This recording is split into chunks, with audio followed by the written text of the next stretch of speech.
জাতিসংঘ সাধারণ পরিষদের অধিবেশনের মধ্যে মঙ্গলবার যুক্তরাষ্ট্রের প্রেসিডেন্ট জো বাইডেনের সঙ্গে বৈঠক করবেন প্রধান উপদেষ্টা ডক্টর মোহাম্মদ ইউনূস। দুই দেশের মধ্যে ক্রমবর্ধমান সম্পর্কের উদাহরণ এ বৈঠক। নিউ ইয়র্কে বৈঠকের বিষয়টি নিশ্চিত করে পররাষ্ট্র মন্ত্রণালয়ের একজন ঊর্ধ্বতম কর্মকর্তা জানিয়েছেন, শুধু দুইজনের মধ্যেই বৈঠকটি হতে যাচ্ছে।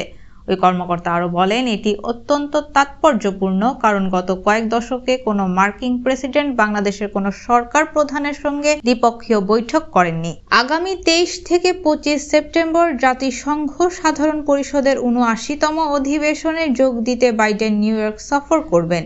একই অধিবেশনে যোগ দিতে সোমবার রাতে নিউ ইয়র্কে পৌঁছাবেন প্রধান উপদেষ্টা ডক্টর ইউনূস।